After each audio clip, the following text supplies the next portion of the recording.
The media dispatching dirt-digging teams to scour the tens of thousands of emails Sarah Palin sent and received when she was governor of Alaska. But guess what?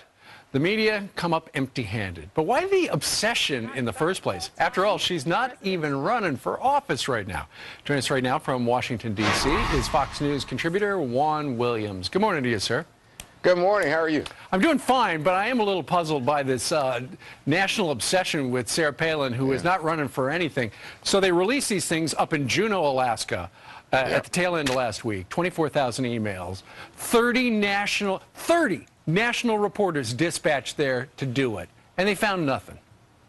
Well, this has got you media. I mean, clearly this is overreach by the modern media. You not only have newspapers in Alaska who might have an interest in their governor or in that region.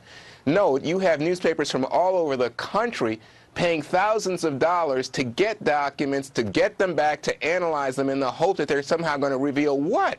Yeah. You know, if it's the case that somehow you had really media saying, here's a scandal, here's evidence of corruption, and we are not going to investigate it on the basis of these emails, you could understand why so much money and time is being spent.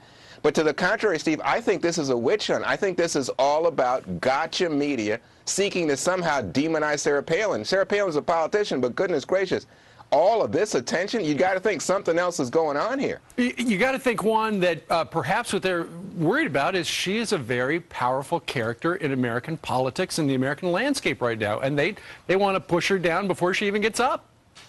Well, I think, look, I don't think that there's any question she has flaws, and I think people acknowledge that, you know, Sarah Palin may not be the perfect candidate and all that, and you know, she said some things that have caused her trouble. Her numbers, her poll numbers have gone down. No one's denying this, but goodness gracious, why this siege mentality in Juneau? Why they've got to get every document, fly-spec every word, as if now they've got evidence that it's, you know, worthwhile to somehow make her out to be a comic strip character instead of treating her like a serious person who has achieved a great deal in American life. And one, additionally, you've got the New York Times and the Washington Post. They've deputized their readers. Hey, look at this stuff. We'll put it online, find the dirt, report back to us.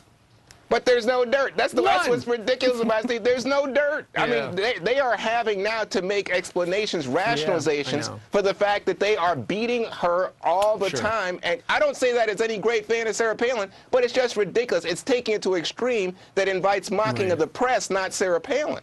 Speaking of the press, Mr. Williams, congratulations. Saturday night there in Washington, you were awarded the Freedom of Speech Award.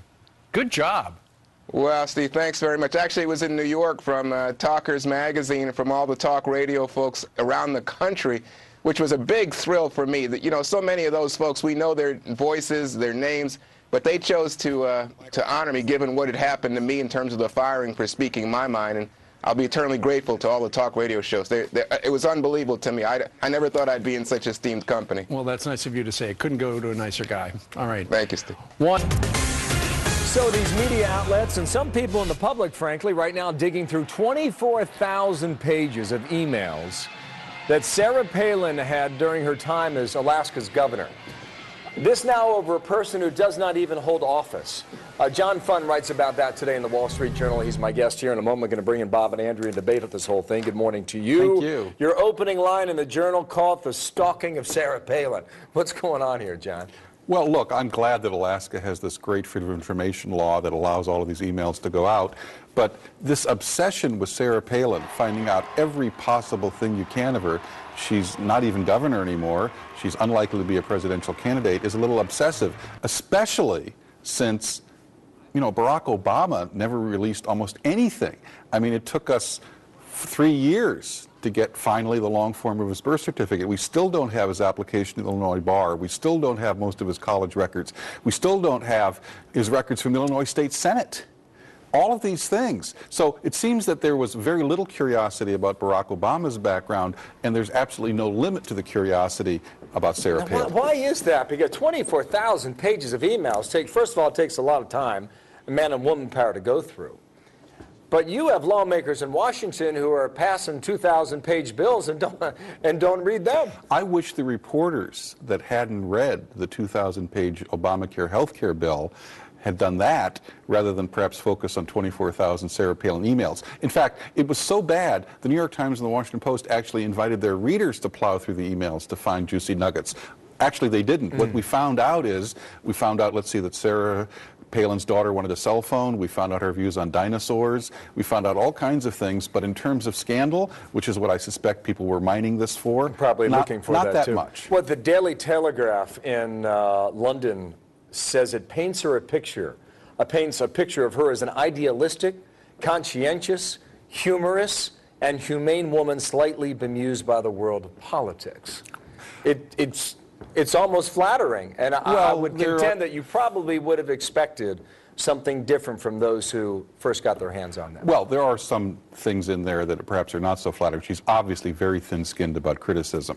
She's obsessive about the media coverage of her, and that's paid in kind by the reporters pursuing her. So I think that the media and Sarah Palin in this curious world have literally been made for each other. They both spend too much time looking at each other. All right, John, thank you. I'm going to look for your piece at Wall Street Journal today. WSJ.com. Done.